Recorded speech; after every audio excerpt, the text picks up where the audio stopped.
Hello, everybody, and welcome back to the weekly Armchair Sports Talk. And of course, it's Saturday. It's 4 o'clock, which only means one thing: almost dinner time. But in the other sense of it, it's the Weekly Steelchair podcast, of course. Back again, running things as we do. This is our prime time. And of course, on the side of me, always will be, it's my co-host Eilidh. Big week. First of all, how are you feeling? Yeah, no, I mean, I was feeling a bit poorly sort of Thursday night. I think I've kicked most of it. So the plan here, and this is actually exciting for the viewers, might be very exciting for them based on how they feel about me generally. For about an hour, we're going to sink our teeth into the wrestling news, big stories of the week. We are. And after that, I'm going to duck out before, I would hate for my illness to affect the usual brand of positivity I bring to this show. I'm going to duck out, and Reece, I believe you're going to lead a fan panel where people are just going to sort of throw you questions. I mean, I don't know how you're going to structure it, but basically, Reece is essentially going to take your questions for up to the second hour, however long you want to run it for, and however long Keane is sort of giving you the office to run it for, as you would say in the wrestling business. I've also got a new microphone. I hope it's working. Do let me know in the comments if it's not, because I've tried to set it up myself and everything like that. So, it was a gift courtesy of Greg. So, my brother. It sounds great. It sounds great, honestly. Brother, not only in real life, but in the positivity on this channel as well. We bring the positive vibes at all times. But yeah, we're ready to get tucked into some news. How are you doing? I'm really well, thanks. It's been a good week for me. Some changes that I'm actually happy with. Some really good changes, actually. And in terms of work, busy week, so I'm just glad it's the weekend so I can just recharge a little bit. Obviously, it's been a big week for wrestling, and just in general, as it's just great overall. So I'm glad to be amongst yourselves, and it'll probably be 30 minutes, depending on the comments. Like for if nothing comes through between 4 and say 3:30, we'll just wrap it. But in the sense of it will be purely myself on my own. For as Eilidh says, she wants to take that little rest, rightfully so, understandable, and we'll just take it from there. But in terms of this big week, and also I wanted to say as well, because this was it was missed last week, just because we had a big show and we ran out of time. But I'm going to do it now, because obviously I watched SmackDown last night, and I watched Impact's Hard to Kill. The show opened with a tribute to Don West. So I'm just going to say now, as a wrestling fan, I do send all my condolences to Don West family. Don West is one of the most inspirational commentators there's been. Like, his energy was second to none. It was like JR in his younger years. Like, he's not JR like of that level. He would never be. And that's no disrespect to Don West, but when you look at his commentary style, if you watch like TNA up until when he left the commentator booth in 2009, and he went and done other things within the company, his energy was JR-esque. It was passionate. It was illiterate. It was thorough. It was concise. And you could see just how much the wrestling business meant to him, how much TNA meant to him as a whole. And he is responsible as well for putting a lot of people over as well very early in his career. Like, he's very mind of that. Like, for example, when he started, when the company started in 2002 as NWA TNA as a weekly pay-per-view show, he had the likes of Jeff Jarrett, Christopher Daniels. Even though Jarrett was already over, like, he got Jarrett over in a different way that it didn't work in WWE or WCW. Like, it just didn't happen. Like, he managed to get him over in such a completely different way. The likes of Monty Brown, Velvet Sky as well. Like from a woman's perspective, Gail Kim, Amazing Red, who you would go on to manage in 2009. He got them over in a way that reminded me of JR. So, as a fan of his work and as a good human being, I just want to say rest in peace. And my thoughts and prayers obviously do go out to his family. And it was a touching tribute last night to see for a man responsible for the company, and it's early to possibly its best years.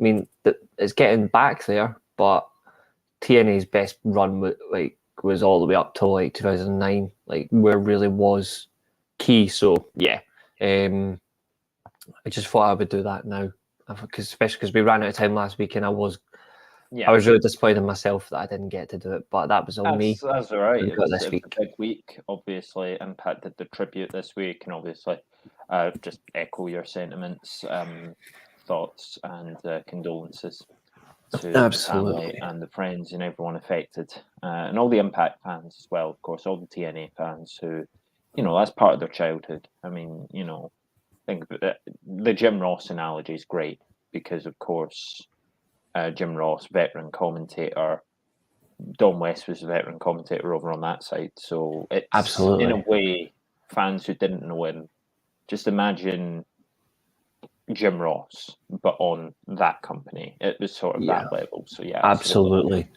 Some would say that calls the end of an era. The end of an era for TNA, the Don West era. He'd sort of stepped back from the role. But, he did, he sort of marked an era on commentary. And eras are an interesting thing. Undisputedly so. Yes. Because I didn't necessarily want to lead with the sales stuff, because I actually want to start with something I'm fairly upbeat about, which is Adam Cole. Yes, and I'm so glad you brought him up. I think everyone in the wrestling world, be it that you're like me and you see a lot of flaws in AEW, or you are just, a big fan of AEW, don't really question what it's doing. You like Tony Khan a lot more than me, which wouldn't be very hard. But it was a relief to see Adam Cole. Comes out, he's sound in mind and body, apparently. By the looks of things, everything seems to be working in order. He's obviously not cleared yet, but it was a human promo. Cole. And the top comment on the AEW clip on YouTube, where they put the whole again, AEW doing what they do, they will put a whole clip up, and they put the whole promo from Adam Cole up, and it was great. And he comes out and he was human, so people didn't boo because it's a heel, and they didn't necessarily cheer because he was doing character stuff. People sat and they listened, and they cheered when he wanted him to cheer. But I think more importantly, they shut up when he needed them to. When it came to telling his story, after the big pop for story time with Adam Cole, baby, you actually got some silence. There was some real respect from the AEW fans. And I think that shows sort of the clout of Adam Cole in that world. AEW, he's got massive respect for someone who's done so little specifically for that company. But I think it actually shows possibly a light at the end of the tunnel tribalism thing. Can I ask you a question on that one then? And this is actually something that's basically just stemmed from what you've literally just said. The fact that they just listened. Do you think that's a sign of change in the fan base for AEW?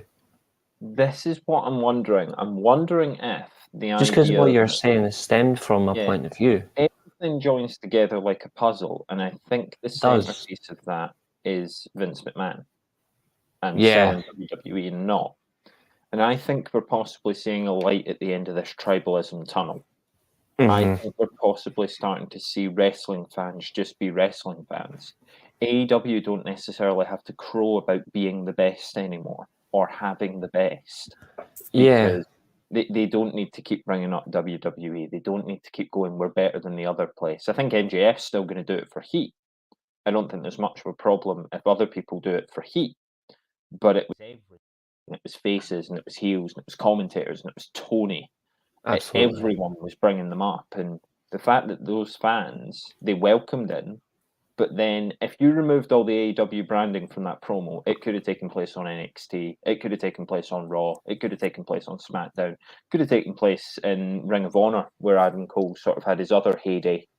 Because it was just fans respecting a story being told in front of them and a true event. And this really scary situation where we were hearing updates and we weren't very hopeful. Obviously we'd heard that Adam Cole was in a really bad way and he was considering retirement, and he obviously spoke about that as well. Yeah. So it was a huge relief, and I think the entire wrestling community is just thrilled to see him back and wants to see what he'll do. But baby steps. He's back now. Let's not rush him into action. When do you think you...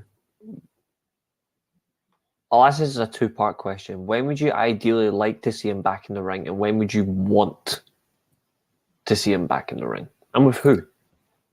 Well, it depends how his recovery is going. Obviously, just because you can get dressed and do a promo doesn't mean that you're ready to start taking bumps again. I think before he even gets into the ring, they can't build this as like a big return match for Adam Cole, because he has to have a few squash matches. He has to go against people like Captain Sean Dean. He has to go against people like Serpentico, and he just has to beat them and maybe take one move, one counter, and see how he does. And then the next match, maybe take 2 counters and see how he does. Yeah. You build it up, you build it up, you build it up slowly. I think Forbidden Door's too optimistic, and I also don't like the idea that that would tempt them into putting the injury into pro video. I would say All Out's a realistic target to shoot for, that you're not being overly ambitious. You take your time, you could slow build him a feud, whichever bit. I hope don't put him back in with Orange Cassidy. You have a golden opportunity here.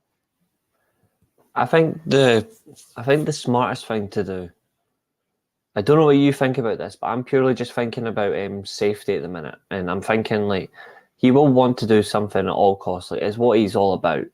But whether it be a heel or babyface, it looks like he's going to be babyface. Although, as much as I like Adam Cole, I've always preferred him as a heel, because he's a well-known cocky heel, and he does it so well.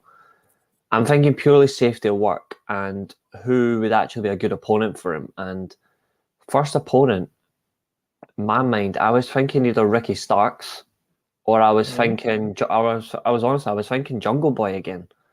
I'm thinking purely between those two, because like there is a difference in style there, but they're all like similar build, similar height, good workers in the ring. But I've never had the impression from Jungle Boy that he's not safe, even at his young age, and I don't get that impression from Ricky Starks either. And I think Ricky Starks he's come on leaps and bounds since he won the tournament to face MJF for the world title, and he had a very good main event as well. And I'm looking at it and I'm thinking this could only be another good year for him. That I'm thinking those two, there are other candidates, and rightfully so, because it's Adam Cole and he can command a very good opponent, but you're not going to bring Adam Cole back to put him in the ring with, say, Jon Moxley, because as good as Jon Moxley is, that's asking for trouble, because he bleeds every chance he gets. Exactly. I think my number one, because you've mentioned 2 baby faces there, and Adam Cole, you reckon's back as a babyface. I think it would take some amount of angles and a long build for us to start booing Adam Cole after this, because it's a terrifying situation that I agree. Thankfully come out the other side of. I think Christian. That's a good shout. Professional, had matches in WWE for long enough. I'd either go with Christian or Chris Jericho. And I can't believe I'm saying that, but those two would probably... I wouldn't want Danielson, because Danielson's a crowd pleaser. So he's going to want to do as much. He always wants the best match on the show. I think Christian and Chris Jericho are the most professional in terms of, like, we could just have a 10, 15-minute TV match on a pay-per-view. Would you consider someone along the lines of Luchasaurus? Potentially. Because as a big guy, he works really well.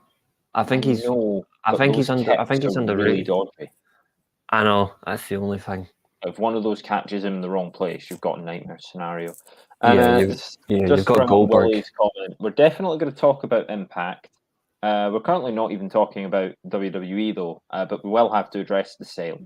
Exactly. So patience, please. We're 15 minutes in, so we will get to the other companies. But Adam Cole, I think, was the biggest sort of story coming out because I mean, with WWE sale stuff, we only know what we know.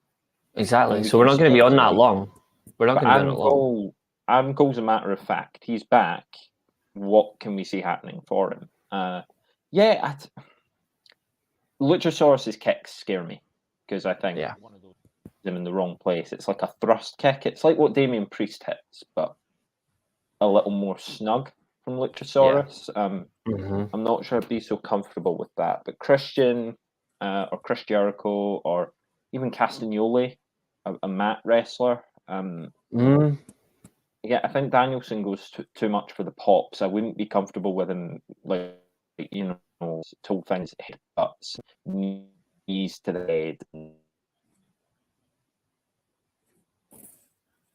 That doesn't, we shouldn't care.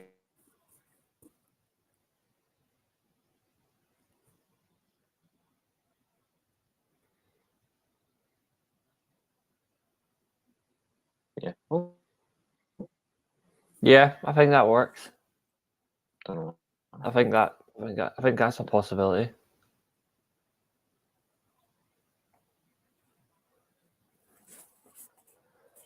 But yeah, the only ones that think WWE is the only one that exists are just mad wrestling fans that just don't understand it. Yeah, I'm here. Yeah, I'm here. What's happening? It might just be like a little slow down here. I'm here. I'm still here. Hold on.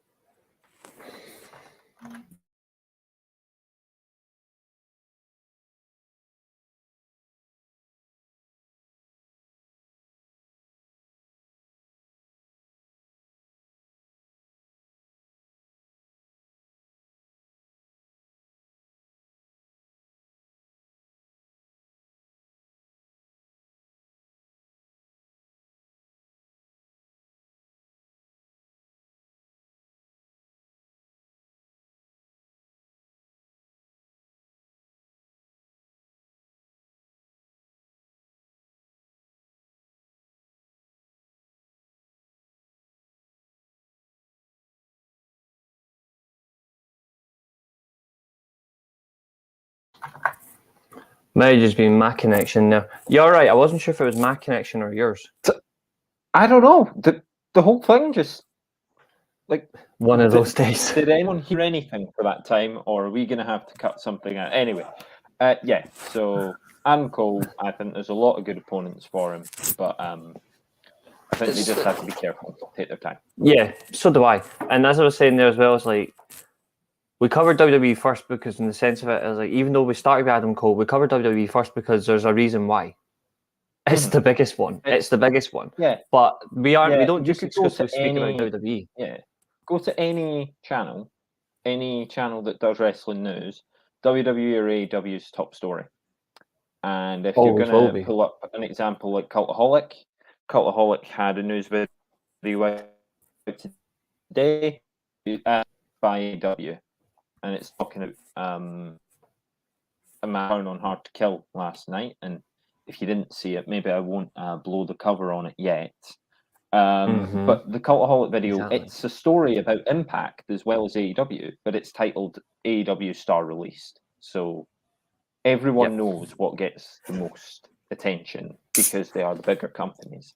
And speaking of the bigger companies, I think we got to cast our net, put our rod out into the water, and I think we do need to bring up the big fish and the big news.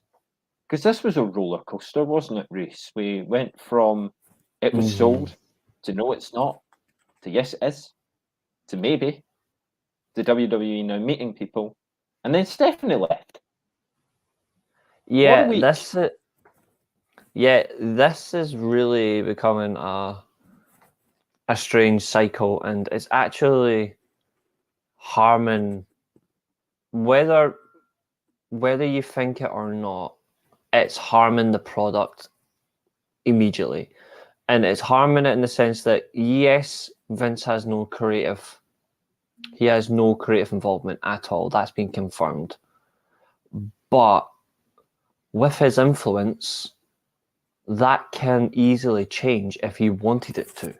Like, he generally could, the man could just say the word and it's his again. Like, it's just how he is. In general, on the contrast of this, it's a reflection of not being able to walk away when the time was there. There was time years ago for Vince to walk away. The product was going stale. He still chose to stay and run things under his aisles, his way, and it reflected in the fact that it led to him being forced out because of what he has done elsewhere. In light of that, it's purely in the sense that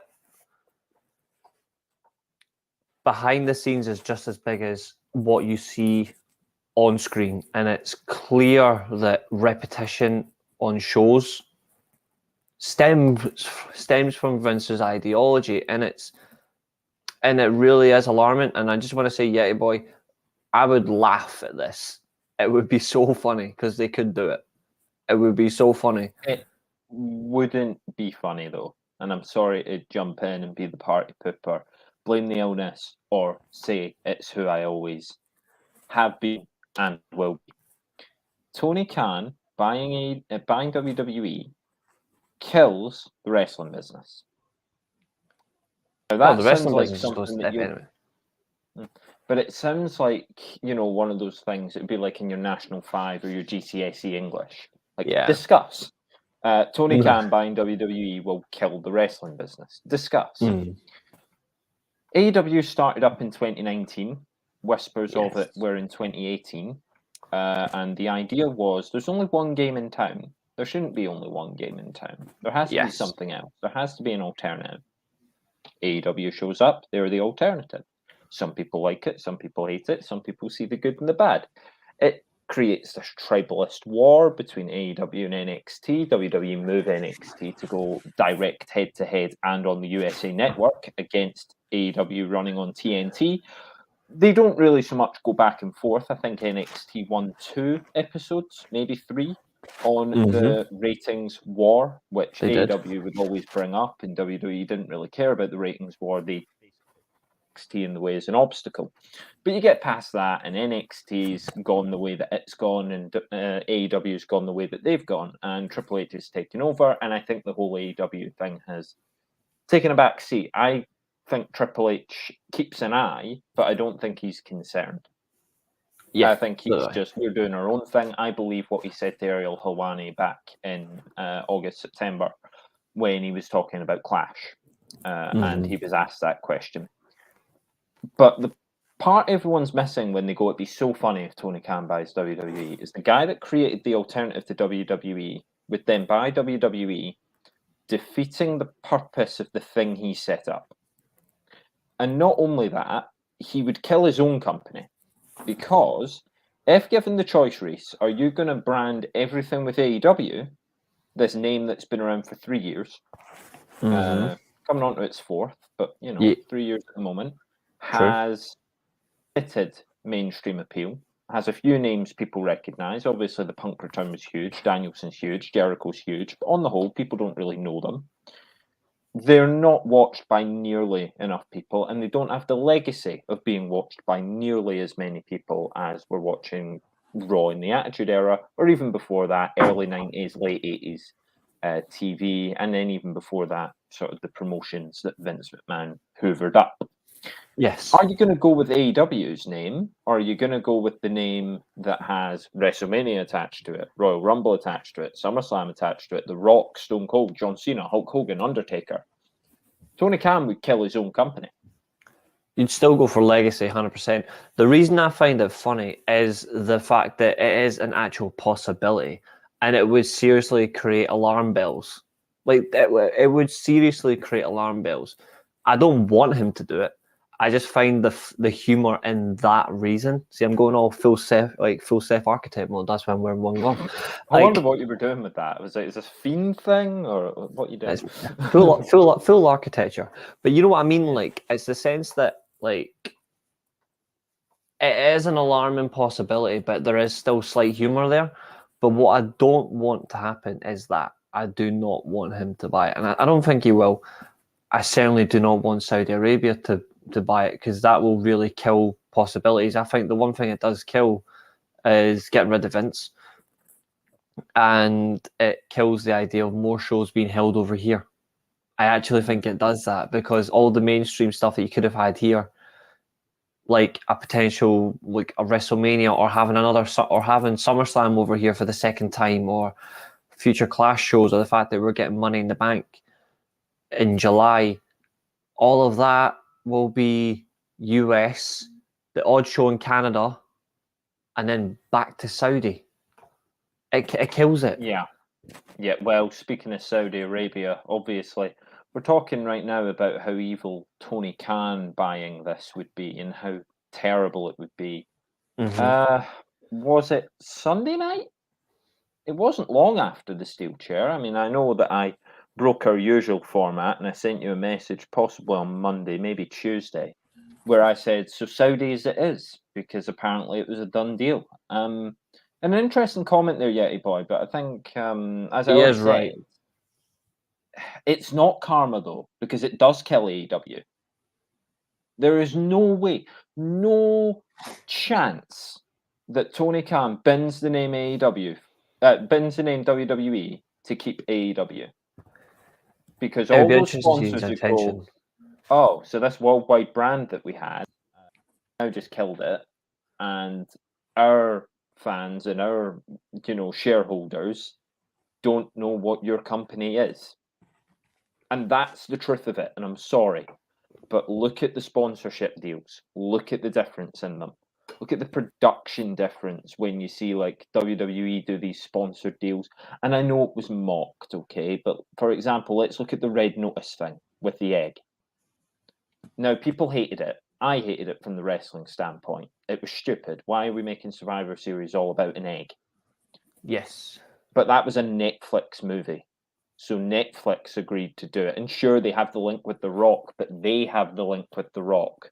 WWE is known for having The Rock. The Rock is known for being in that movie. Therefore, WWE in that movie join hands. So unless Tony Khan's going to start building mainstream appeal off Fulham players and Jacksonville Jaguars, I don't think the name WWE. No, that's right. And that certainly is a part to it.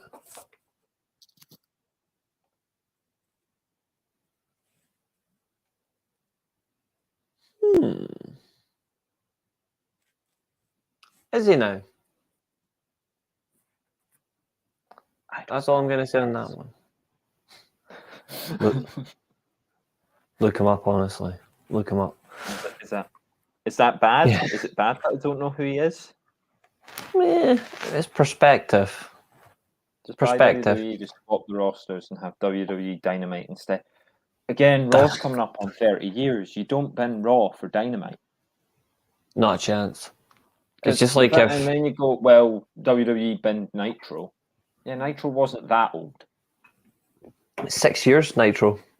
Exactly. Raw's 30. Mm-hmm. So, it's not in the same... I can't see a world where he does that. Raw was into his 8th year. It kills AEW. And then Raw was into his 8th year as well.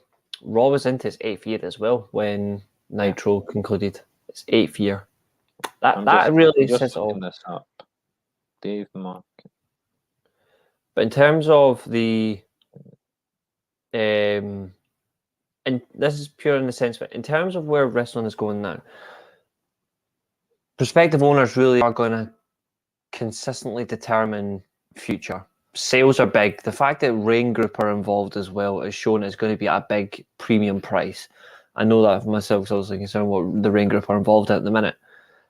But you've got so many alternatives and options for wrestling to watch if you don't want to just be solely exclusive to WWE, or you don't want to be solely exclusive to AEW. You can watch Impact, like Hard to Kill's on last night. It didn't start particularly well. I agree with Greg, who messaged me, I agree, the opening match wasn't great, but it did eventually get better. The NWA is not what it used to be. It will never be what it used to be again, because the NWA thrived on two things: territories and certain groups that could attract the likes of the Four Horsemen, the Fabulous Freebirds, Dusty Rhodes on his own, Sting, the Great Muta when he came over from Japan to wrestle now and again. You had all this. Ricky Steamboat at his peak. The NWA is still worth watching, but it doesn't have the grasp or the stranglehold on wrestling that it used to. In the 80s, as good as the WWE was, and WWE was vastly popular in the 80s, after a strong into the 70s, and obviously the 90s, it just rolled on, and eventually it just gazumped everything else around it, WCW, NWA, which around that era, the making of it, you can sorely see that it doesn't matter what company it is. In reflection, WWE could be shit for the next 5 years. Theoretically, WWE could be shit for the next 5 years. But those 5 years, you would still get more recognized names. You would still get more conversation. You would still get big merchandise sales, large profits, and communities flaring back and forth. If this was AEW, Impact Wrestling, New Japan Pro Wrestling, NWA, companies in Mexico, even British companies, for example, as well, like over here in Britain,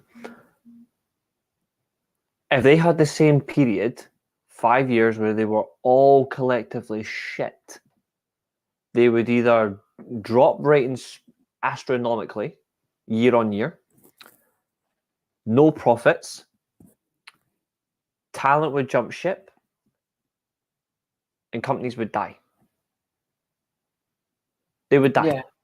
Plain and simple. But and I'm not leaving All Japan Pro Wrestling out. I prefer, although New Japan Pro Wrestling is so much better. It's perspective. It would work out to be the case, though, that if every one of them was slumping, you couldn't tell who was on top. It's not the case that every promotion goes out of business if they're all bad, because something's going to be the best of a bad situation. Exactly.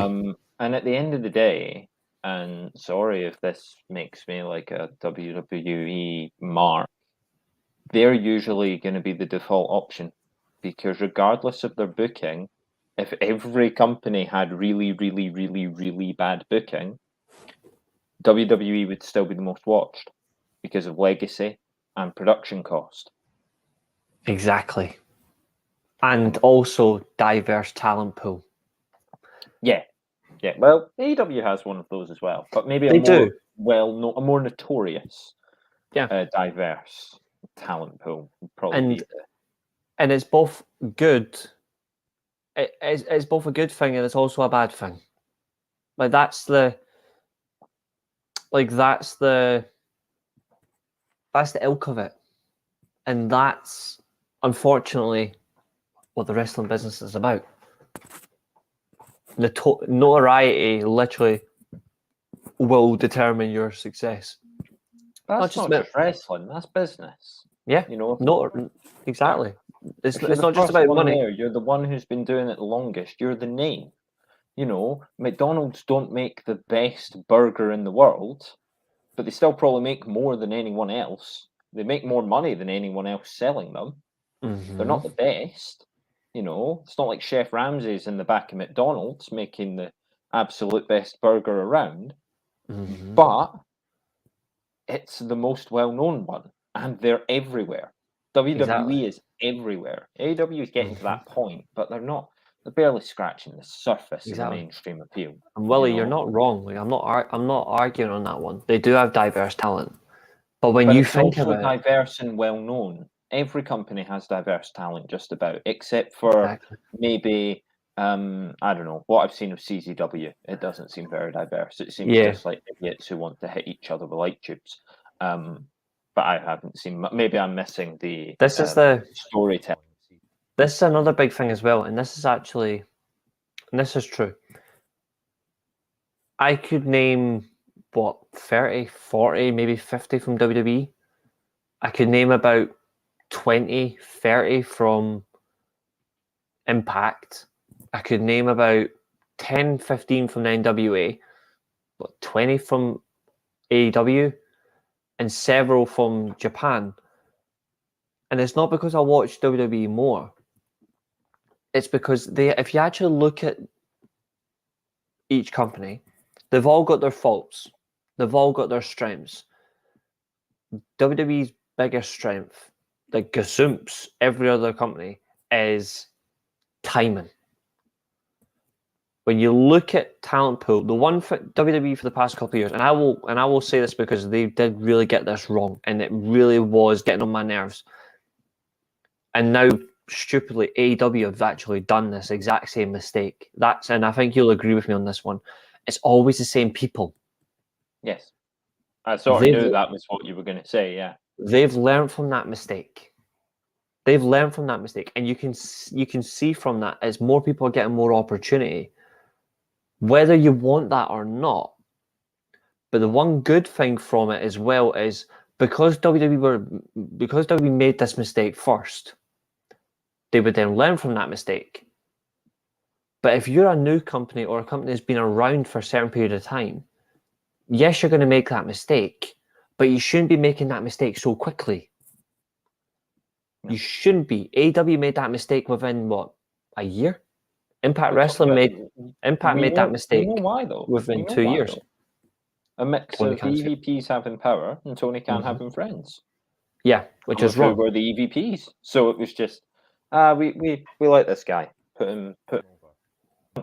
We don't really like you. And there's still signs of that in AEW. You're right. There's signs of that in AEW that, to be honest, I don't see in WWE at the moment. WWE haven't really signed a massive star in the last 5 years, apart from Cody, but AEW have. WWE haven't needed to. Exactly. Sorry. They've got their own. They already had them all. And this is the difference.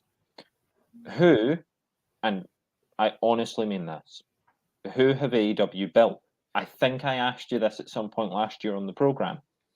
AEW just sign big stars. WWE creates them. And maybe not creates them from scratch, but that's like saying that any football team can't claim to have created any player because it was actually their youth team at school that created them. And if you want to go back and back and back, it was their mum, and then it was their dad that created them. You know, Bingo. Like we all are. But if you go that far back, you know, it's ridiculous to say. But when you go homegrown talent, WWE have a lot more of it. AEW exactly. have stars in the making.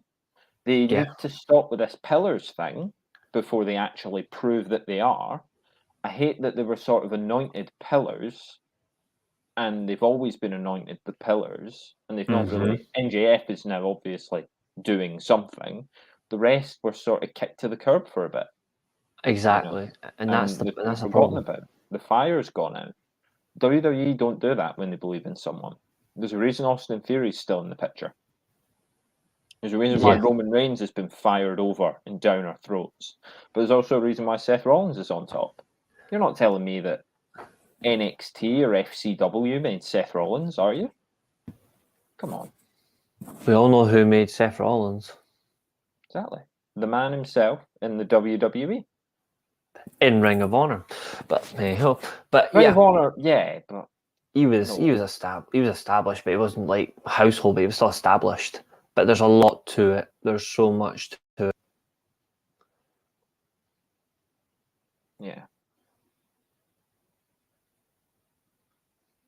See, this is where you really need to be, and that's true. They're all British talent, right?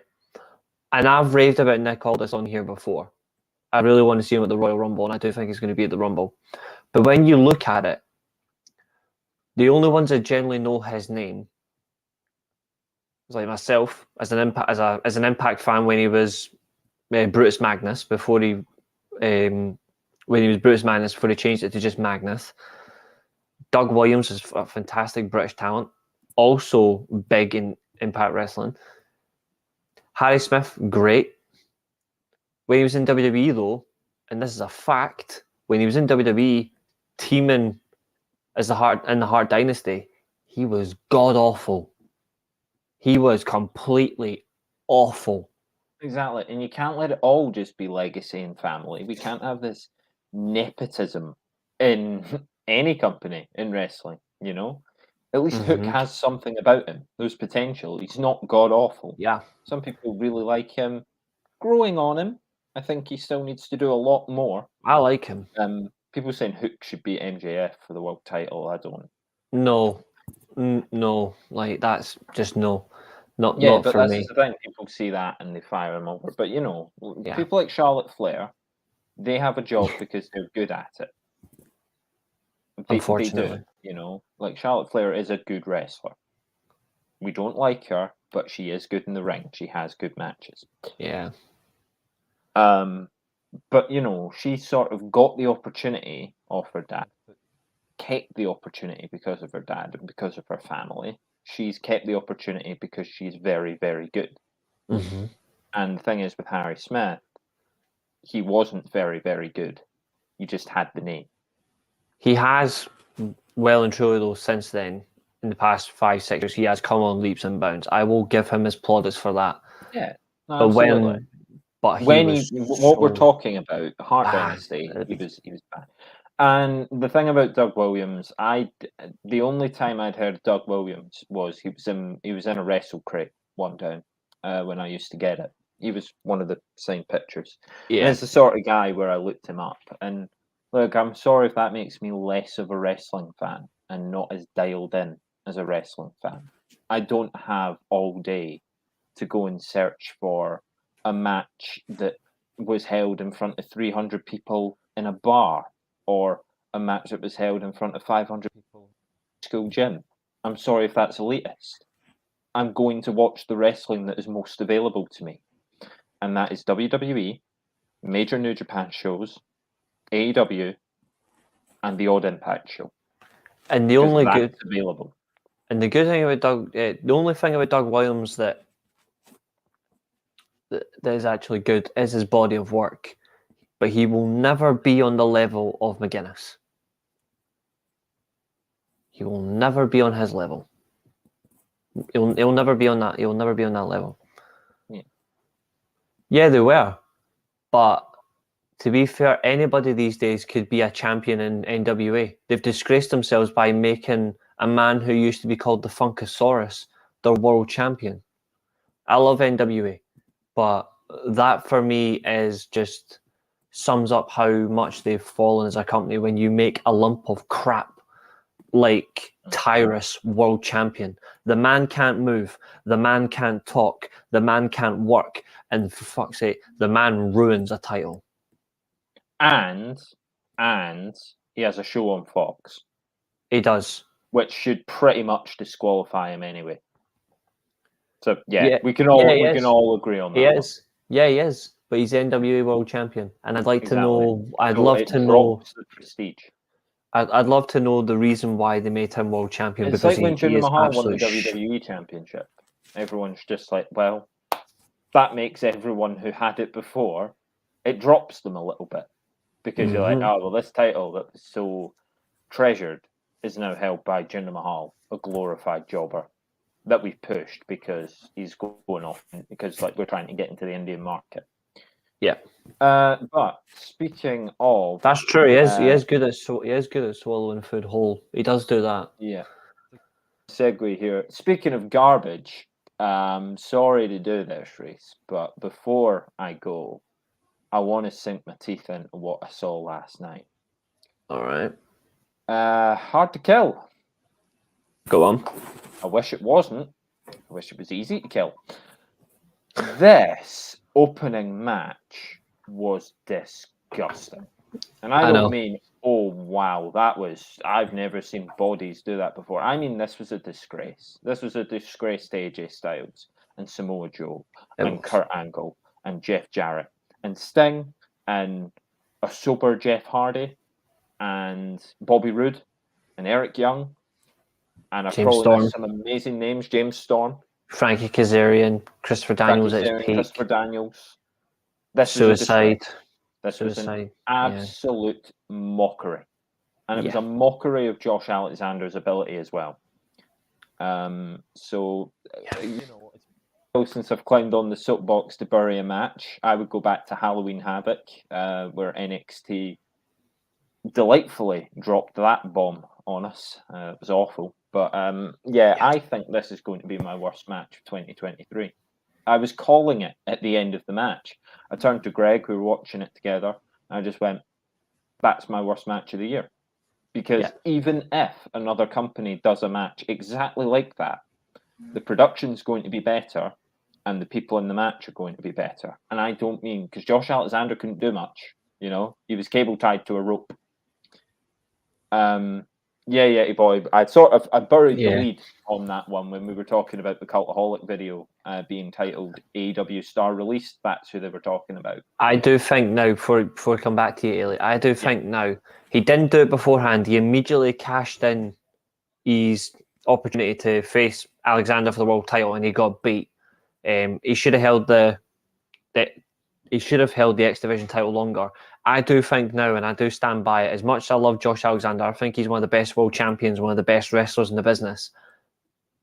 On just a pure level, I do think he's top 5 in the world. If not, he's on that bracket. I think he's wasted. I think Frankie Kazarian will take the Impact World title off him, and I think it's actually the best chance because it will let Alexander just regroup. He is such a good... let him leave. Yeah, I think he can go anywhere. He's so good. And he does need I think he does need a different challenge because he has carried them a lot. He has carried them so much. I don't know how much more he can do. But I hate Bully Ray. I hate him with a passion. The only thing he got right, apart from getting beat, was saying that Josh Alexander reminded him of Kurt Angle. In terms of an intense, hard worker, he's completely spot on. But we didn't really even get to see that in this match. And that's because of him. Right, so let me try and remember this. But go on. Bully Ray made his entrance, but came out and disappeared. Okay, what's happening? Then Josh Alexander makes his entrance. What we're led to believe is that Bully Ray came into the ring, went round and did a lap so that Josh Alexander could then be attacked on the ramp. If you want Bully Ray to attack him on the ramp, guys, just have Josh Alexander enter first. Yep. It's just stupid little... And that, I knew from here this was car crash energy. I just knew it. Because they get on the side, roll them in. Bell goes, you think, oh, the bell isn't going to ring here because Josh Alexander is incapacitated, but he gets up. I see all these weapons everywhere. I'm like, word. Obviously, it's a Bully Ray match, but Full Metal Mayhem, I would rather have seen Josh Alexander. We'll come on to that. I would rather have seen Josh Alexander try to out wrestle Bully Ray than try to out hardcore him, because this dropped Josh Alexander to Bully Ray's level when he's using a cheese grater and he's trying to put him through tables, hitting him with chairs and stuff. You're like, well, this isn't what we want to watch Josh Alexander do. So the match is already bad. The ladder gets tipped. It's something I've never seen before. Thumbtacks are already out in the ring because, of course, we'll open a show with thumbtacks. I remember the last time that, I think it was Impact, they opened with their world title match and it went an hour. I think it was Taven and Lethal, but maybe that's ROH actually.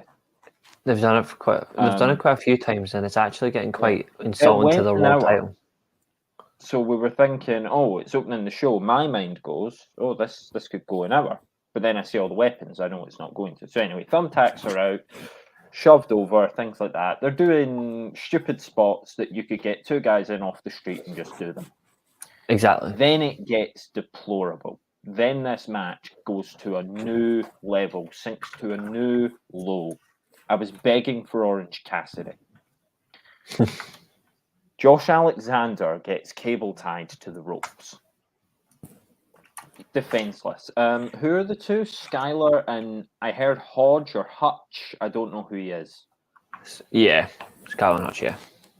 Skylar and Hutch, right, okay. I'm trying to read gear, but the buffering on the totally legitimate stream that I found. Anyway, so they attack him. So they like cable time at the ropes. They attack him, they're hitting him with everything. Josh Alexander's like dead to rights here. Tommy Dreamer comes out. No surprise. Now, because Tommy Dreamer's like a big surprise. Whoa, here he is. And looks like he's going to hit Billy Ray with a bin. Then he turns as if he's going to hit Josh Alexander with the bin because Swerve bro. Mm-hmm. And then he turns back around and hits Billy Ray with the bin because Swerve bro. And then you think, oh, well, Tommy Dreamer's going to help Josh Alexander out the cable ties. No. Yeah. Tommy Dreamer picks him up, looking to give him, I don't know, he was in the fireman's carry. I don't know what Tommy Dreamer would do. I'm not a Tommy Dreamer aficionado. Has him up on the shoulders. There's like an eye rake, which I think was the second time we'd seen that in the night, because in the pre-show, Trey Miguel did it to Black Taurus. Yeah. And Billy Ray tackled him through a table. I'm not going to say spear, because that would be a disrespect to everyone who hits the spear. So he tackled him through a table. Yeah. Then Billy Ray stands there, and he stands there menacingly. And I think he's holding, what was it? Was it the bin he was holding? Mm-hmm. And he stood there menacingly for 3-4 minutes. Just stood there. His face is bleeding. Josh Alexander's like half dead. He's in Luke Shaw's pocket, buddy. Welcome to the show, Bill. But you're right, and I, as much as I love a Full Metal Mayhem match, I do agree with this. I honestly hate Bully Ray. I hate his work.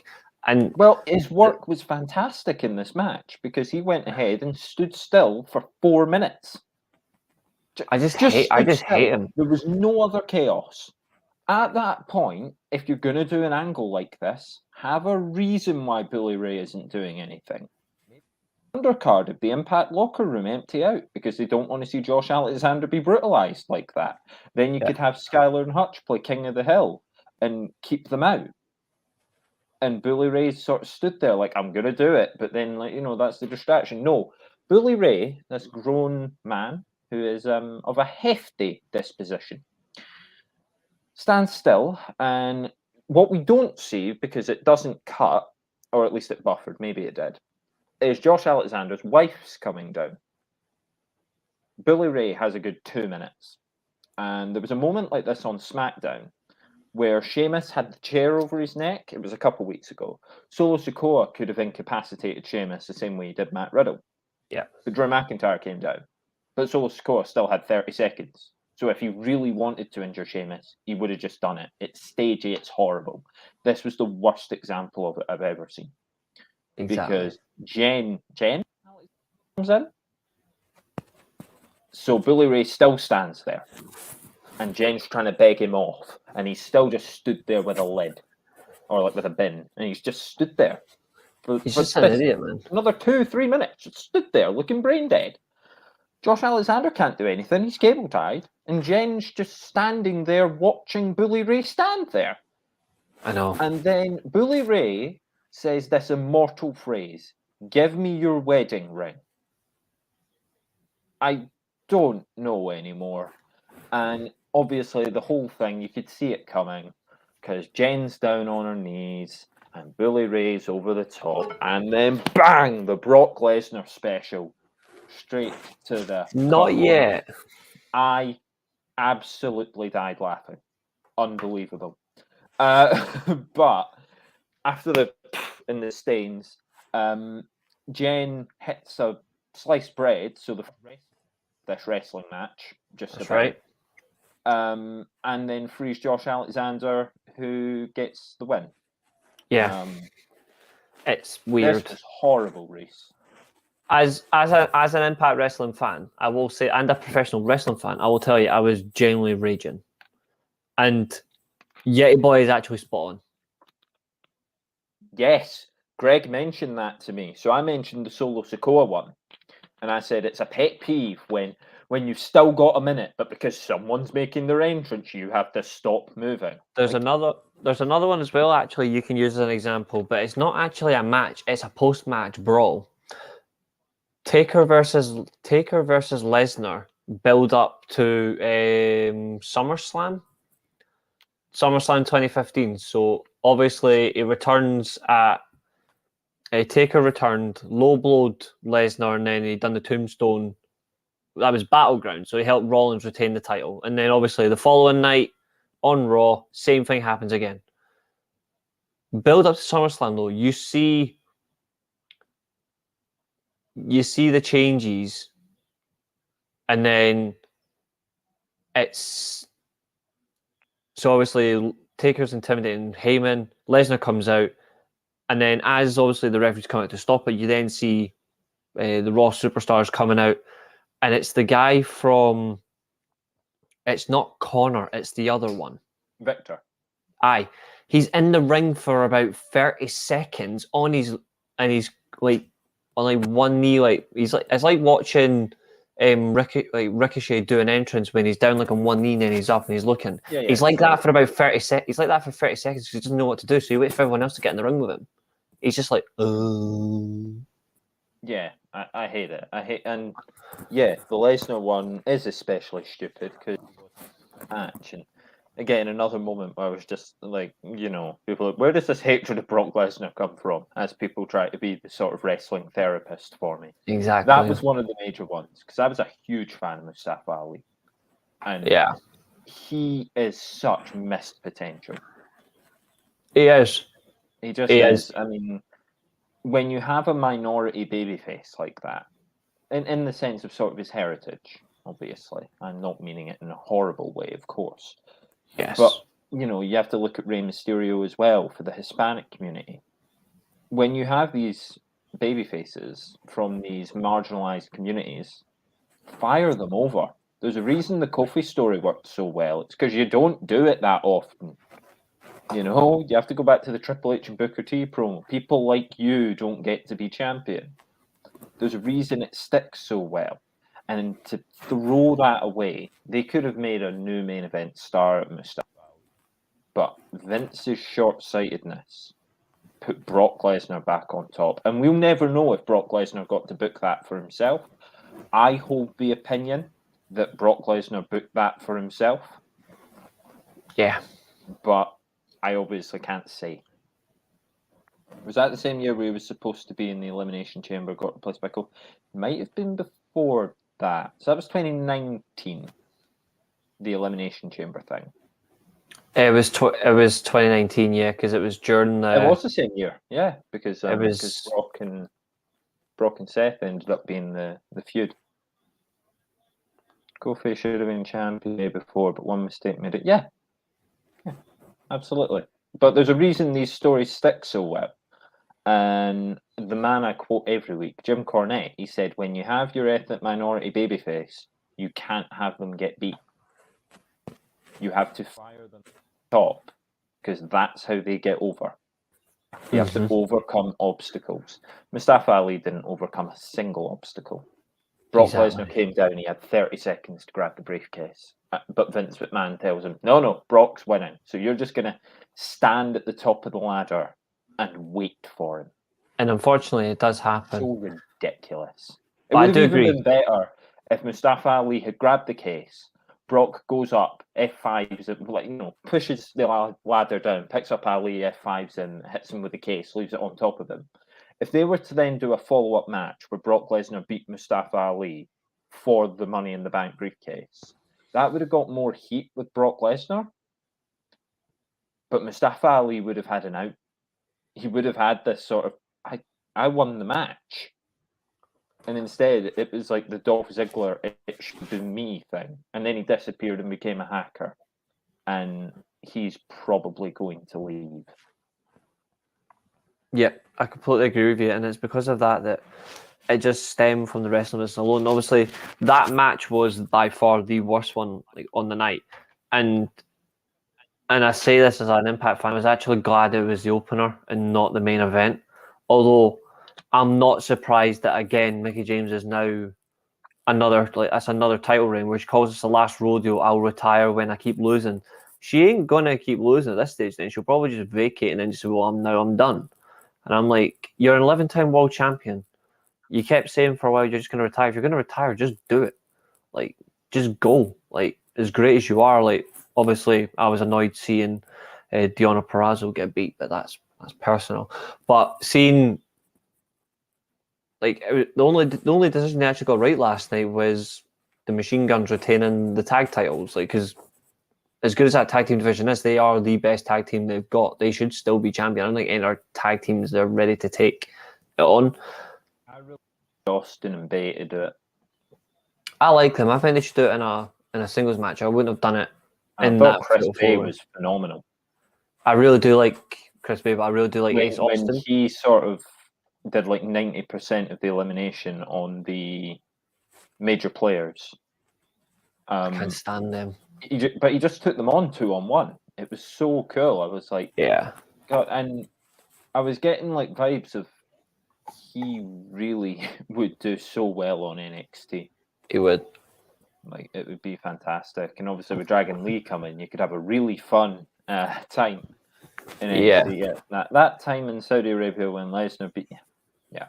I don't rate Matt Cardona. I don't rate Brian Myers. I think they're useless. And the sooner they get out the wrestling business, I'll be happy. But you know Matt Cardona's going back, don't you? Yeah, unfortunately. Like, it's pretty much confirmed. That's how you knew they weren't going to win. Absolutely. So I know Eilidh will be going soon. So we are going to press on because one thing we do need to make a light of it is, of course, Raw's 30th anniversary is coming up as well on the 23rd. The Royal Rumble, obviously myself and Eilidh, we'll be back here as well on that Saturday, like on the day of the Rumble. We might have two shows, which will be the preview and watch along, depending on how we go. One thing is for sure is we do have that quiz coming up. I'm going to make light of this as well, and if there's anyone in the live chat who wants to take part, please do, because I'm hosting the first one, unless Eilidh convinces me she might get to host the first one. Iron Man quizzes. We agreed start of the year. Well, my decision really. We're doing 4. We done 2 last year. I hosted one by a panelist involved.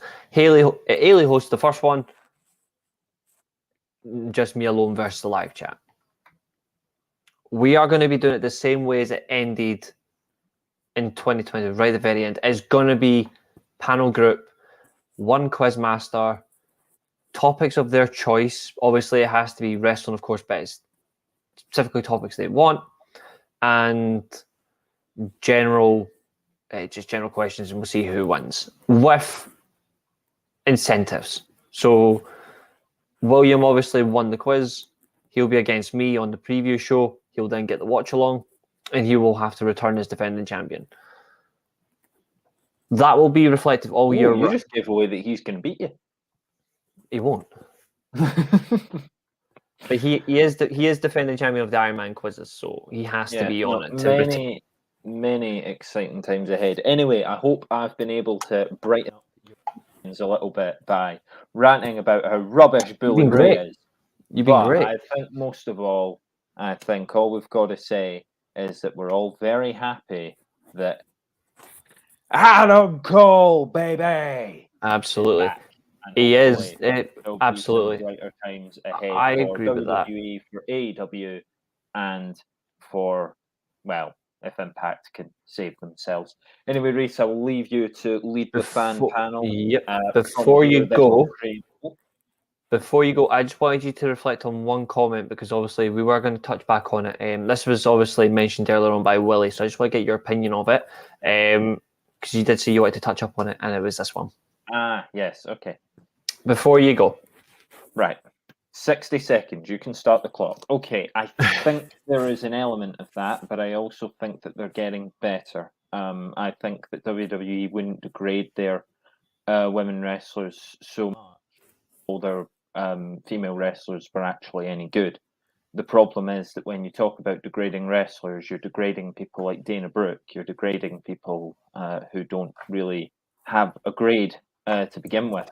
If you're talking about squash matches, that's not the same as degrading them. We've come a long way from Trish Stratus barking like a dog. We've come a long way from puppies. We've come a long way from this and that and everything that was so problematic with them. And there's still a lot to change, absolutely, but they're going the right way. I like the spotlight being on the women in NXT. I like the spotlight being on the women on the main roster, if they had women at the top who could actually do it. And now I think they do. So it'll be interesting to see. I don't think they degrade them nearly as much as they used to. I think it is still a change in progress. And I also think that once Vince McMahon is truly out of the picture, we will see the continuation of that evolution, because you will see people like Lacey Evans. You might see people like Dana Brooke just completely sacked off or put down to NXT to the level that they should really be on. But yeah, I agree that there's definitely been some problematic moments. I wouldn't say that it's nearly as bad as it was. And on that, I will bid you all again. The show's over to you, so try and keep the train on the tracks. We'll be fine. But good to see you, co-host, and obviously we'll see you throughout the week. And that was Eilidh. Eilidh is the co-host. She's been the co-host on this show for a very long time now. Very glad, of course, to have a co-host that really has the same passion for me for this show, but also for the business as well. And that's what really matters to me.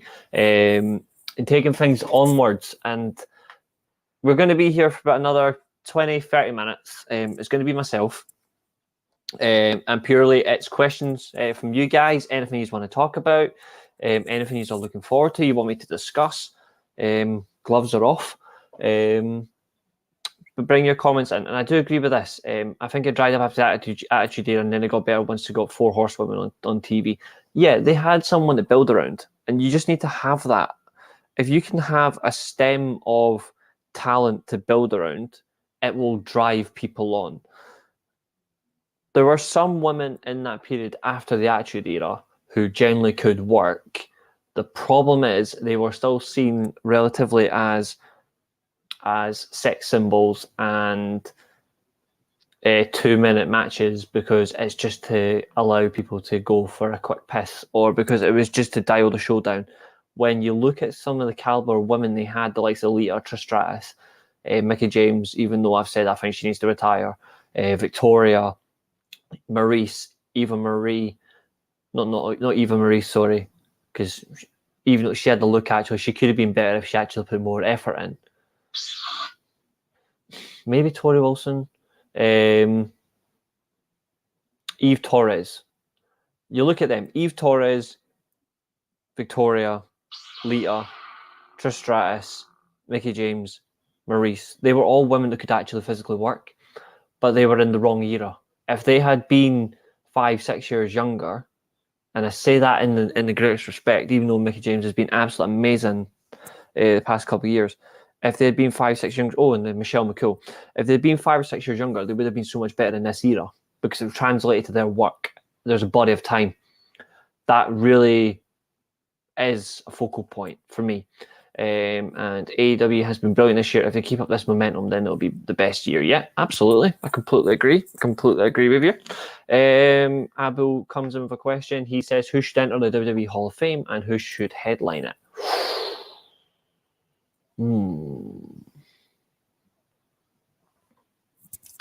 It's in Hollywood. It's in Hollywood this year. If he doesn't have a match as rumoured, even though he's not officially retired, I would put The Rock, personally. I think his time to go in is now. I think it's, regardless of what he does, he should be in there now. This is painful, but I also want to say as well, I'm not surprised, though, that the Elite won it. They still have that influence. They've still got their EVP status. It was obvious that they were going to win the whole thing. As a Death Triangle fan, I resent the fact of being called Tottenham. But it is annoying that I kind of expected it because it's purely on status. But all 7 matches were phenomenal, though. They were all fantastic. And that really does reflect on where it's going. And I think they should step up teams now. There's opportunities there to be done, whether Pac turns on the Lucha Brothers or the Lucha Brothers turn on Pac. There is alternatives to be found. That's very true. Painful description. And yeah, it's in Hollywood. But it's more or less what you're going to get from it. I don't really care. Like the Hall of Fame, like who gets it. The only one for me that really should go in is, for this year, based on location alone, is The Rock, just because of what he is in Hollywood. Next year, it's in Philadelphia. For me, the headliner's got to be Paul Heyman. Like, Paul Heyman for me has got to be. It has got to be Paul Heyman in Philadelphia, because there's nobody bigger in Philadelphia than Paul Heyman. Yeah, I as much as I hate it, I agree. And I would say Pac versus Phoenix. The reason I say Pac versus Phoenix is because I see more frustration. I see more breakdown in relationship between those two. I think Pentagon Jr. is caught right in the middle. But I think it will get to the point where Pentagon will just walk away. I don't think he'd ever fully turn on Phoenix like he did before.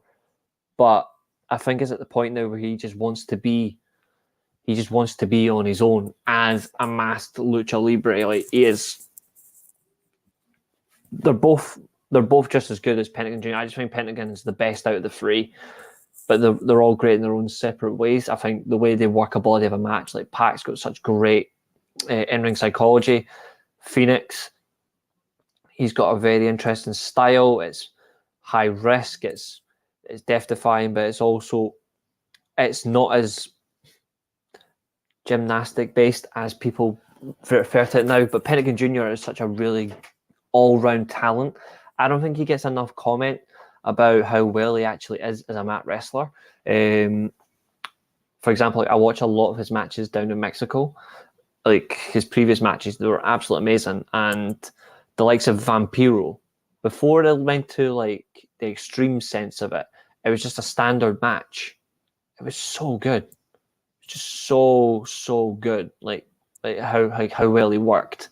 And that's what I want to see. I really want to see him as a singles champion. I thought he was fantastic. The fact he won the Impact World title on his debut, funnily enough, it involved Phoenix and Austin Aries, the defending champion. Yeah, that'd be nice, especially considering the fact that Dax confirmed that his contract actually expires this year, and there's no change on what's going to happen. TNT title would be good for him. All Atlantic, possibly. I wouldn't mind seeing him in the world title hunt. I think he's good enough. That's fair. Fair in the opinion, of course. Of course, of that, I respect that. I just think Pentagon overall is just better. I think he's attire as well. It's just so cool.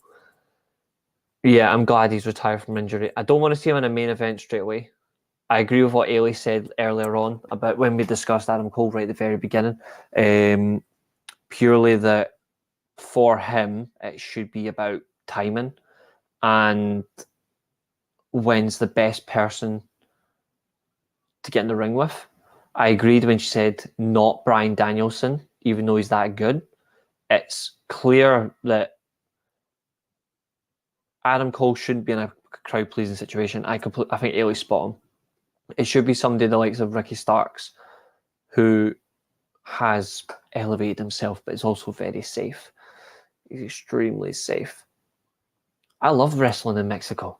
Absolutely love it. I think it doesn't get talked enough a lot. Like AAA is amazing. Like looks like Look at like the Arena de Arena champions that come around in recent years, like Taya Valkyrie, Deonna Purrazzo, like amazing talents. You've got, in terms of the men's perspective, Vampiro is still going strong. Pentagon Jr., Phoenix, from them, like John Morrison, when he went down to Mexico, like Jeff Jarrett went to Mexico, elevated. There's so much great talent that you can see that the style of Mexico is still translating, even from like how it was in the 90s. It's still vastly popular. It's still strong, and it's still working to a degree where you could have a year out of wrestling, be physically out of shape. You can go to Mexico and you'd come back in even better shape. You're worked to the bone, and it's great. It's great in that sense, and it's the same with Japan. That's what I like about it. You could have that time out where you look so rusty. You go down to, if you're in America, you go down south to Mexico, or you go across the water and you go to Japan. You're going to be in a completely different shape. You're going to be a totally different mindset. I agree with that. 100%. I do agree. And it is, for me, the best choice. He only held it for a day. But he made a big statement. I thought his work with Sami Callihan was fantastic. I thought his work was absolutely brilliant. It would certainly be aggressive, and we can't have that so quickly. And so do I, man. So do I. I think he's absolutely brilliant. I think he has the look, the style, and I like the fact that he doesn't need to do much. He just needs to go. I just love how he goes from like he does it. He's been changing up the Cero Miedo a bit, right? So he used to do it as like Cero Miedo. I've seen bits of it where he does this in reverse, and I'm like, I love it when he does that. I love the reverse side of it. Do you watch United Wrestling Network Championship from Memphis and Hollywood? Bits of it. I don't always have a lot of time. I used to watch like all the like so for example, like wrestling wise, like I still watch really old shows. So I would watch wrestling when it was at its peak in Memphis back in the 70s and the 80s. So I was enjoying all of that. Hollywood, I think they need to get out of Hollywood. And the reason I think they need to get out of Hollywood is it makes you question, are they looking for the wrestler, or are they looking for somebody just to push into acting? I want them to push into people who genuinely want to wrestle. Let from Hollywood come across rather than just be in Hollywood. California, I think, is absolutely brilliant. I think Memphis is the best out of the three. I think California in second, and then Hollywood right at the end. I would replace Hollywood. I would have replaced Hollywood with maybe Texas. I think Texas is far stronger in terms of wrestling community. I think it's far stronger in terms of wrestling development as well. And it's got far more growth than Hollywood ever has. And that's why I would prefer Hollywood got dropped. I think that they should make the all Atlantic Championship and a Cruiserweight Championship as both that title and the TNA Championship is basically. I think they are actually. I think you could have it as a weight cap.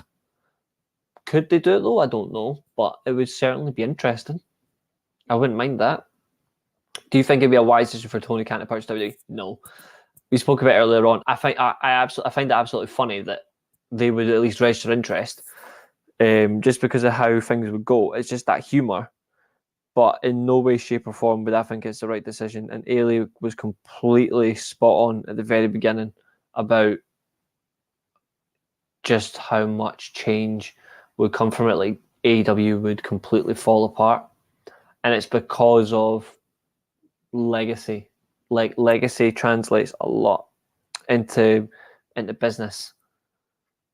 And you cannot get that much further than anything else. And that's where it really is at. But speaking of this now, I'm going to ask this because obviously we are going to be doing the first Iron Man quiz of the year in March. So it's going to be March, then we're going to do it in June, we'll do it in September, and then we'll do it in December. So I just wanted to ask, for the Iron Man quiz, I'm going to be hosting the first one. And I'm going to throw this out now because I've done it at the end of the last quiz, and Abu will back on this one. people may have moaned about awarding of points. Do we do full points, or will we still allow the half points in it? So, for example, if it's a 9 marker, they get half of it right. They get half points, so that you get 4.5. Or do you think it should be like I said the first time? It should be all the points or nothing. And also, this is going to be stuck throughout every rule going forward. And second of all, should there be a question number limit? So, for example, one big quiz of, say, 60 questions, or do you like the fact that last time when I done it, we done WWE section, NWA/WCW as a collective, ECW, AEW, then I done name the pay-per-views. Would you want any changes to that? Put those in the live chat. Let me know. Just because I want to have something for this quiz, because also it's going to be big, and we want to make it. I want to try and top the end of last year's quiz.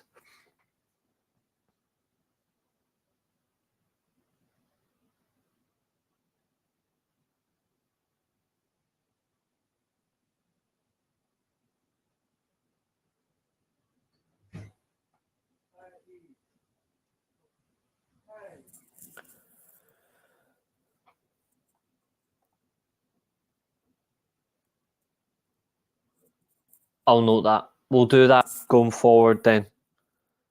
That will be noted for the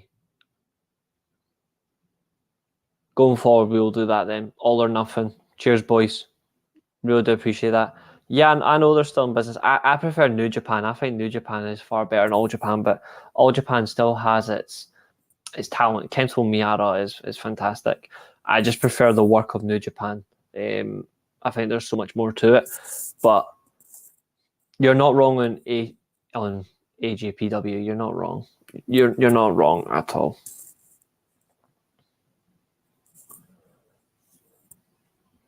And just for updates as well, like we do have obviously next week is the show before Raw turns 30. So we'll be doing next week's show will be purely our favorite moment. It's purely going to be a show dedicated to Monday Night Raw. We're going to pick our favorite moments, our worst moments,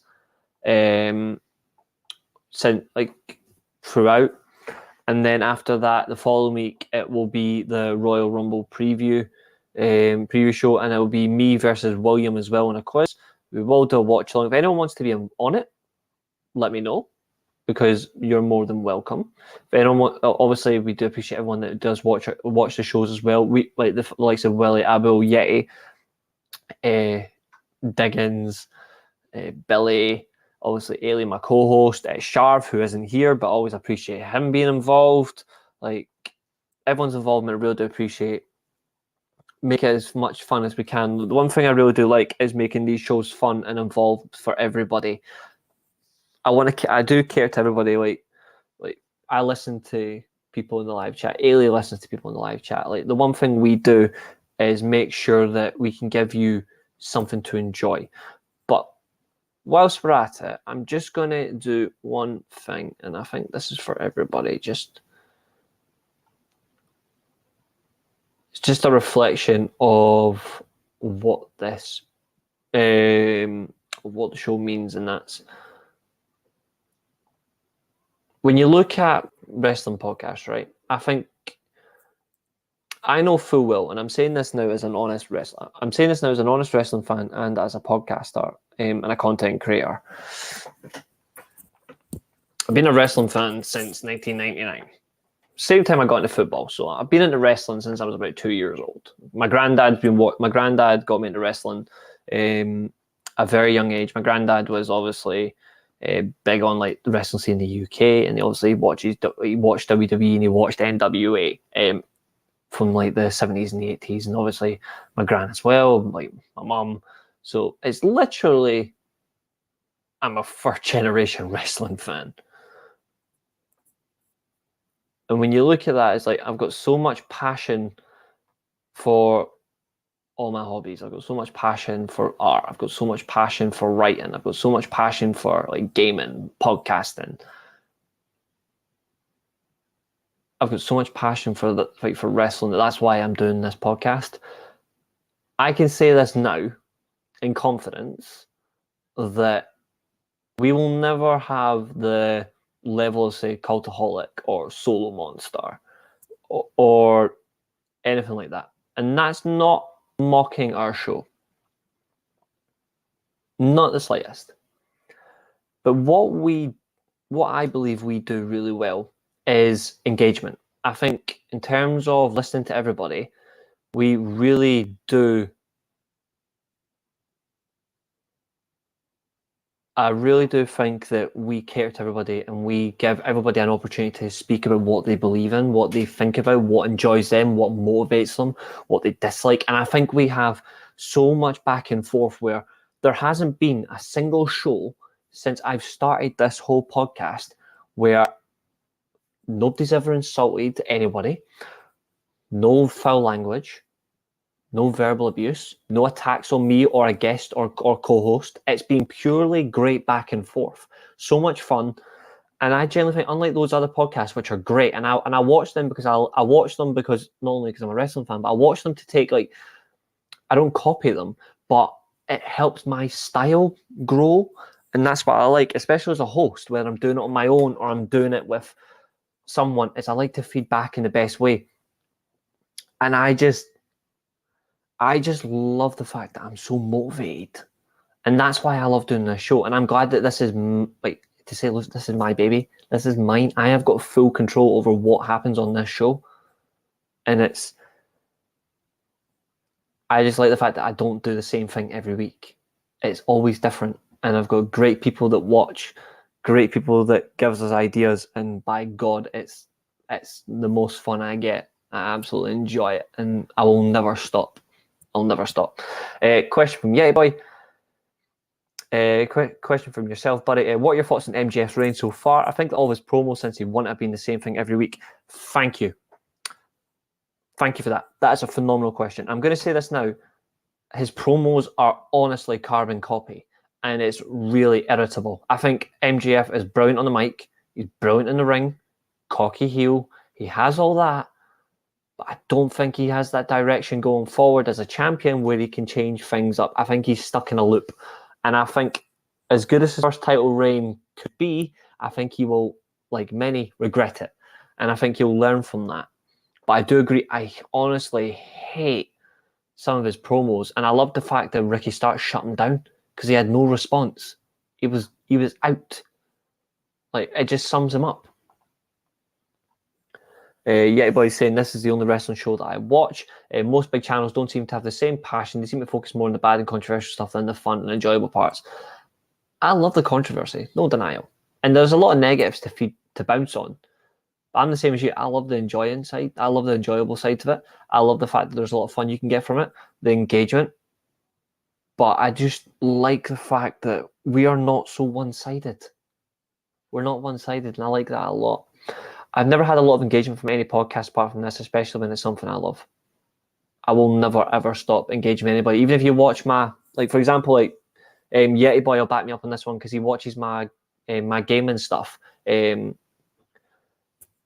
doesn't matter what the conversation is. I will never stop engaging because I believe a good host always falls back to his live chat or her live chat and will always want to get the involvement of everybody, because you could have a really poor comment in your own opinion. You could have a really poor comment and wish you never said it. But then I might have something to say on that one. I might actually think it's relevant. I think I might actually like it. To me, it's like that phrase about no stupid question. There's no stupid comment either, unless it really is stupid and offensive and it doesn't translate. I really do like that sort of engagement. I really do like having, like, that sort of fun. I will never stop. I'm always at it. And it's just because, like, engagement really help. Even though I know a lot, but I don't know everything. Could be things that you guys may know, like, you guys may know that I don't. And I just like the fact that there's something there to learn from. And that's the key. If you don't learn from that, what's the point? There's podcasters out there that think they're the best at everything, and then you meet somebody else and then they get ripped apart. They're the ones that haven't got humility. They're the ones that don't research. I know a lot, but I actually research. I want to fundamentally put up with facts.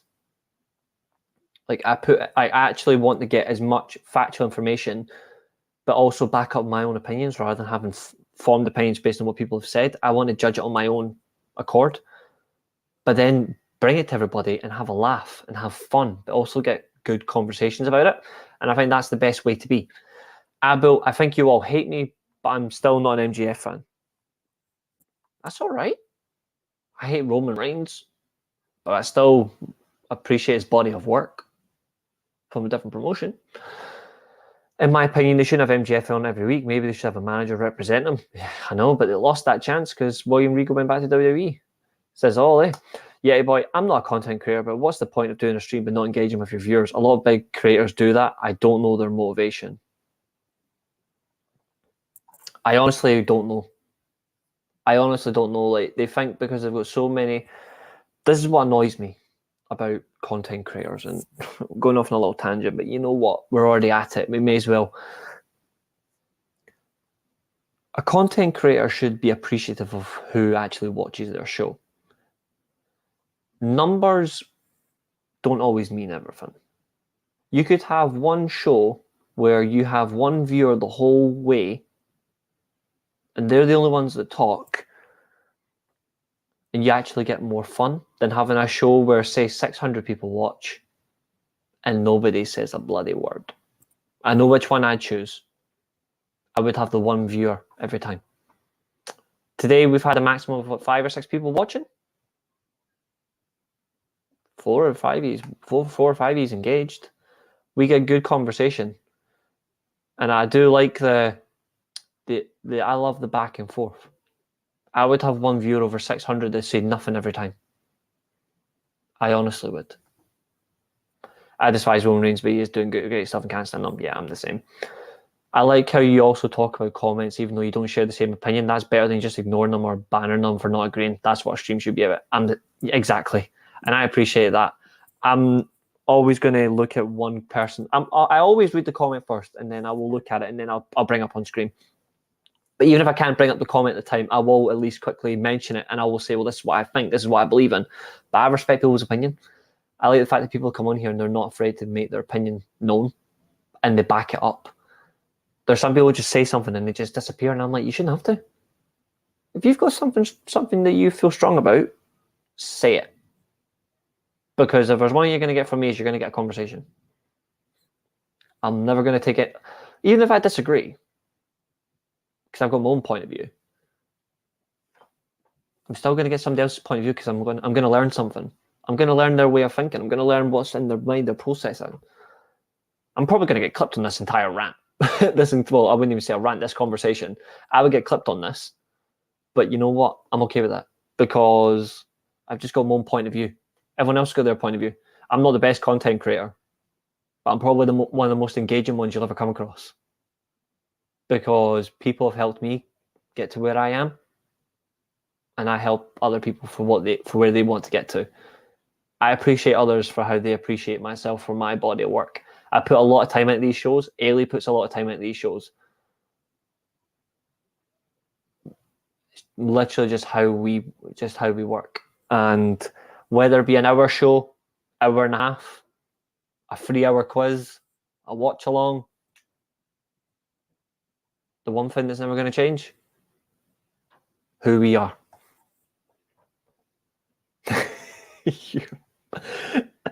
Yeah, you cheeky bugger. And Abel, the banter we have is great on here. I appreciate that. I'm going to throw out last questions to everybody, and then after that, we are going to call it there. It's been an absolutely amazing show, and yeah, I agree on that one. I agree. I'm going to throw out last questions, and then after that, we are going to end it there. But I really do appreciate the show today, guys. Thank you so much for tuning in as well, and obviously for Eilidh for being around as well for that first hour. Can't fault her. She's an amazing co-host. And I'm so glad that I've got her on my team. So glad. Even though she supports Arsenal. That's the only negative. She's an Arsenal fan. But she knows her stuff, and she's great to interact with, and she's great to work around, and brings a lot of great ideas. So that I truly am happy about, and that's what I'm grateful about. So we'll certainly see what we've got. But yeah, get your last questions in, anything you want to ask, and then we will call it a day. But thank you everybody that's also watched as well. And please like, share, and subscribe to the channel as well. We really do appreciate it, especially for all the content that we do have coming out as well. We don't want anyone to miss out.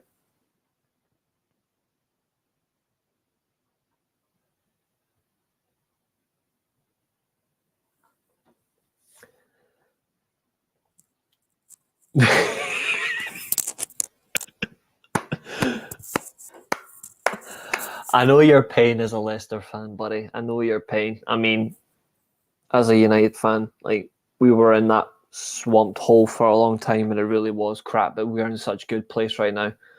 But I completely get where you're coming from. I know. I just thought it was funny. It came out in a jacket, and it said DOA on it. I thought that was so funny. That's classic Santino. The guy just loves that. You son of a gun. You son of a gun. I love Santino.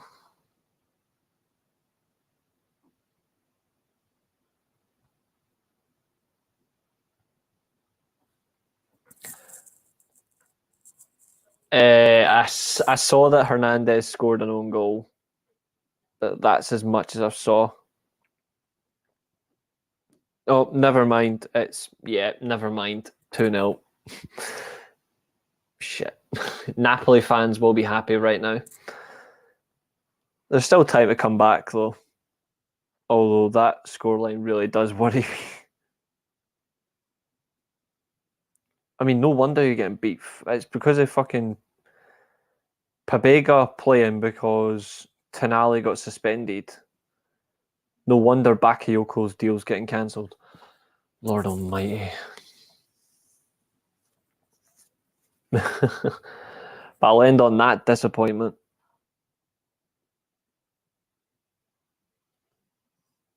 I can certainly end on that one. Didn't only one person ever kick out a Morella snake punch? Didn't he nearly win the Royal Rumble? I think only one person, but yeah, he nearly won the Royal Rumble until Alberto Del Rio beat him, and then he was in the final two. He was in the final two as well of the Elimination Chamber once against Daniel Bryan.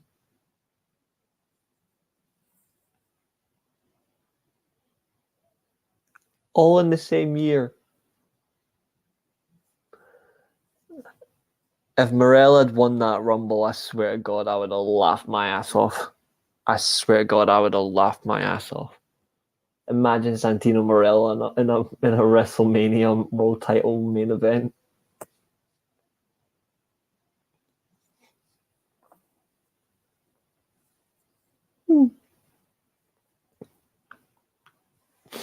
One moment. Just got tears of laughter.